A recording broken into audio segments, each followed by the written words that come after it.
Hello बच्चों, आज का हमारा टॉपिक है Coulomb's law in vector form.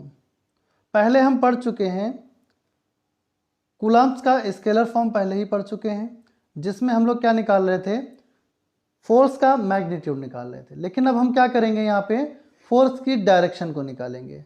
Force के मैग्नीट्यूड को हम पहले ही निकालना सीख चुके हैं, जहाँ पर फार्मूला क्या निकल के आया था, F = 1/4πε0 Q1 Q2 upon r²। लेकिन आज हम सीखेंगे वेक्टर फॉर्म को। वेक्टर फॉर्म में क्या, फोर्स की डायरेक्शन को हमें सीखना है। A force is a vector, it is better to write Coulomb's law in vector notation. ठीक है, सपोज करते हैं हम, क्या सपोज करते हैं कि हमारे पास एक चार्ज Q1 है जो कहाँ पर सिचुएटेड है, पॉइंट A पर, और एक चार्ज Q2 है जो कहाँ पर सिचुएटेड है, पॉइंट V पर।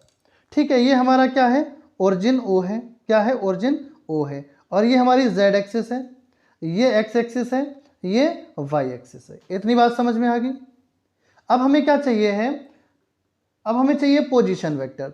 अगर हमें इस O पॉइंट से पॉइंट A तक जाना है तो हमें क्या निकालना पड़ेगा, इसका पोजीशन वेक्टर निकालना पड़ेगा। पोजीशन वेक्टर हम ड्रा करेंगे ओरिजिन से लेके किस डायरेक्शन में, A की तरफ। तो लिखेंगे इस तरीके से, O से A की डायरेक्शन ये हो गई। ठीक है, इतनी बात समझ में आ गई। इसकी डायरेक्शन ये हो गई ना। इसी तरीके से हमें पोजीशन वेक्टर Q2 चार्ज के लिए निकालनी होगी। तो अगर हम O से Q2 चार्ज के लिए जाएंगे तो हमें पोजीशन वेक्टर ड्रा करना पड़ेगा। किस तरीके से, इस तरीके से। यहाँ से हम ड्रा करेंगे O से लेके Q2 तक। ठीक है, डायरेक्शन किधर है, इस तरीके से। ठीक है, इतनी बात समझ में आ गई। पहले हम Q1 की तरफ गए, दूसरी बार हम Q2 की तरफ गए, और हमें इसके साथ ही Q1 और Q2 के बीच में एक डिस्प्लेसमेंट वेक्टर भी खींचना पड़ेगा। इस तरीके से इसे हम मिला लेंगे। अच्छा, एक चीज़ बताइए, ये चार्ज कैसा है, पॉजिटिव चार्ज है। Q1 पॉजिटिव चार्ज है ना, और Q2 जो कैसा चार्ज है, पॉजिटिव चार्ज है। जब Q1 और Q2 दोनों पॉजिटिव चार्ज हैं तो इनके बीच में फोर्स कौन सा लगेगा, फोर्स ऑफ रिपल्सन लगेगा।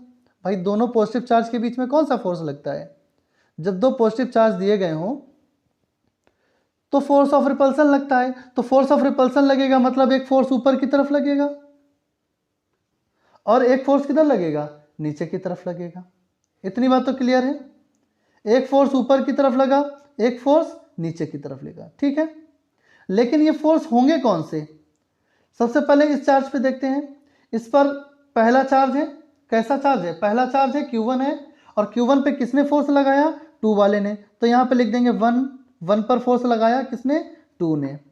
इसी तरीके से ये Q2 चार्ज है, Q2 चार्ज पर फोर्स किसने लगाया, Q1 मतलब पहले वाले ने लगाया। तो पहले वाले ने लगाया तो क्या लिखना पड़ेगा हमें, F21। 2 पर किसने लगाया, पहले वाले ने चार्ज लगाया।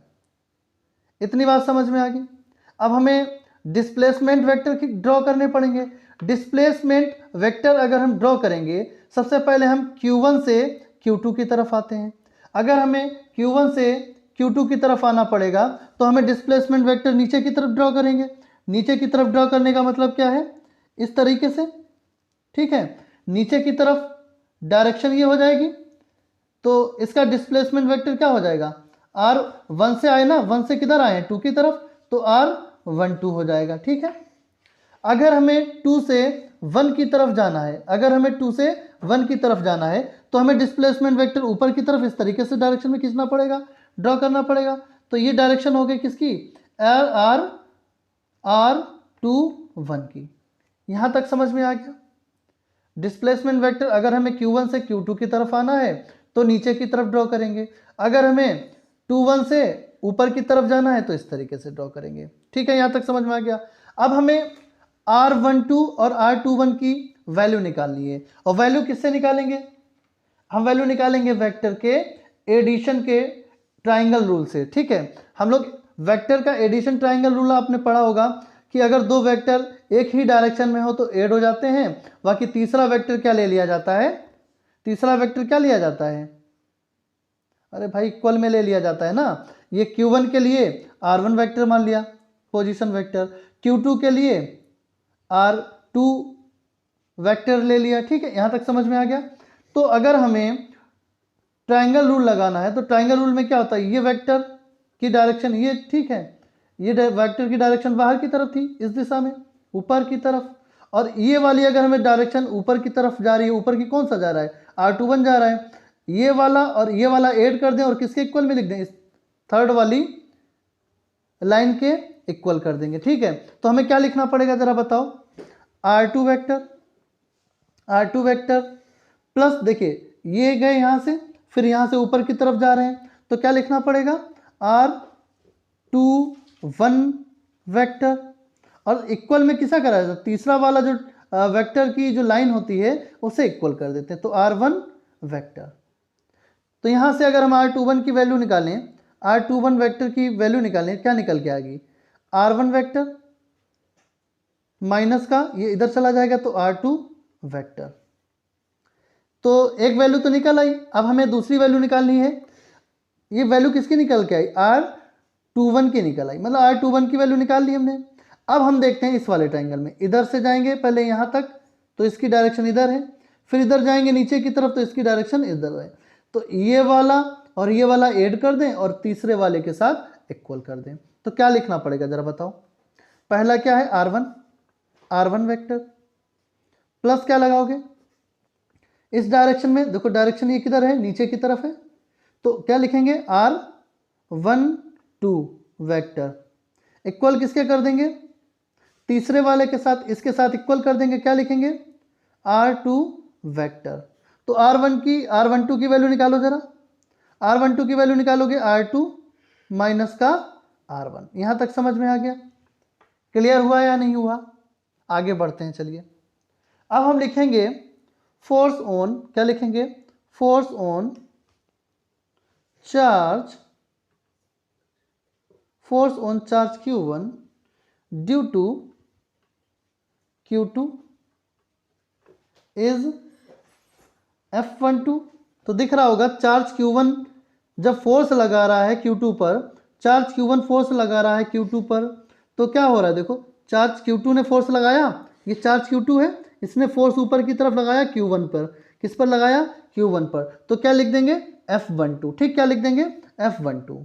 इसी तरीके से अगर हम लिखें force on charge Q2 due to Q1, अगर किस पे, Q2 पर फोर्स लगा रहा है Q1, तो क्या लिखेंगे, इज F21।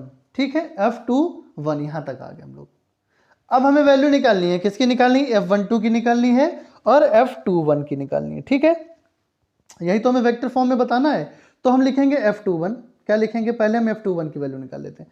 F21 बराबर क्या लिखोगे, 1/4 पाई एप्सिलॉन नॉट, Q1 लिखोगे, Q2 लिखोगे अपॉन, क्या लिखना पड़ेगा, देखो फोर्स F21 नीचे की तरफ यहाँ पे है, फोर्स F21 नीचे की तरफ लग रहा है, नीचे की तरफ अगर हम देख रहे हैं तो पोजीशन वेक्टर क्या है, R12 है, क्या है, R12 है, तो यहाँ पे क्या लिख देंगे हम लोग, F21 लगा रहे हैं, F21 नीचे की तरफ लग रहा है, तो जिस डायरेक्शन में फोर्स है उसी डायरेक्शन में डिस्प्लेसमेंट वेक्टर देखा जाता है, फोर्स की डायरेक्शन नीचे की तरफ तो डिस्प्लेसमेंट वेक्टर भी नीचे की तरफ, क्या लिख देंगे, R12 वेक्टर का स्क्वायर। अच्छा, हमें निकालना क्या, डायरेक्शन, और डायरेक्शन के लिए क्या लिखना पड़ता है, हमें डायरेक्शन के लिए लिखना पड़ता है R12 कैप, ये किसी हम लोग क्या बोलते हैं, यूनिट वेक्टर। अच्छा, यूनिट वेक्टर होता है क्या, इधर देख लो, यूनिट वेक्टर क्या होता है, जैसे कि R12 हमें लिखना है, R12 कैप लिखना है, तो जिस वेक्टर से आप डिवाइड कर रहे हैं, जिस वेक्टर को आप लिख रहे हैं ऊपर, उसी का क्या लिख दो, मैग्नीट्यूड लिख दो।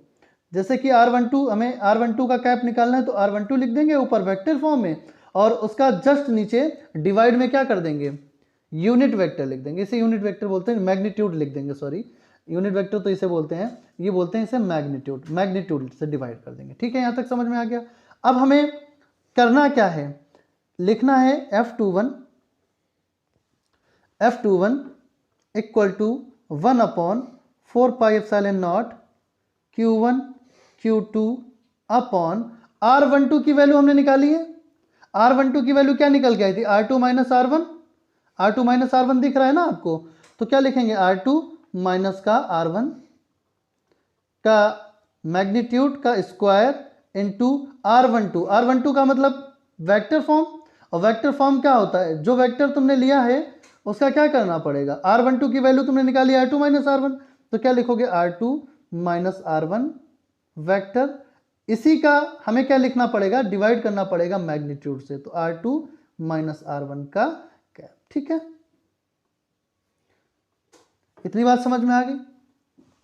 तो अब हम क्या करेंगे, F21 बराबर 1/4 pi epsilon naught Q1 Q2 upon R2 minus R1 का स्क्वायर, और एक बार ये लिखा है तो कितनी बार हो जाएगा, R2 माइनस R1 का पावर 3 हो जाएगा, और क्या बचेगा, R2 माइनस R1 बच जाएगा। ठीक है, क्या बच जाएगा, R2 माइनस R1 बच जाएगा। ठीक है, इतनी बात समझ में आ गई। अगर हम F21 की वैल्यू फाइंड कर लेते हैं तो सिमिलर हम किसकी वैल्यू फाइंड कर सकते हैं, लिख देते हैं सिमिलर F12 की वैल्यू फाइंड कर सकते हैं। और F12 की वैल्यू अगर हमें लिखनी होगी, क्या लिखेंगे जरा बताओ, 1/4 pi epsilon naught Q1 Q2। देखो F21 की जब वैल्यू निकाली तो 2 माइनस 1 हो गया था, दिक्कत नहीं।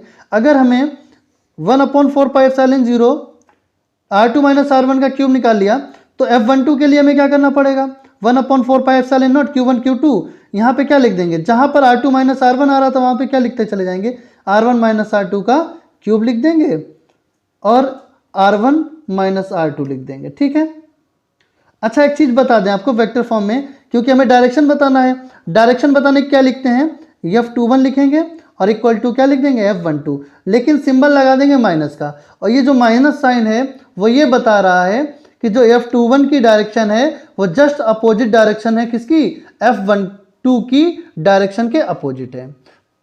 मतलब कहने का ये है कि फोर्स की जो डायरेक्शन है, देखो ये डायरेक्शन नीचे की तरफ है और ये डायरेक्शन ऊपर की तरफ, तो जस्ट एक दूसरे को क्या कर रहे हैं, अपोज कर रहे हैं। मतलब माइनस साइन यही बता रहा है कि दोनों की डायरेक्शन जो है वो अलग अलग है, एक अगर ऊपर की तरफ जा रहा है तो एक नीचे की तरफ, अपोजिट डायरेक्शन में। ठीक है, बस यही हमारा वेक्टर फॉर्म होता है।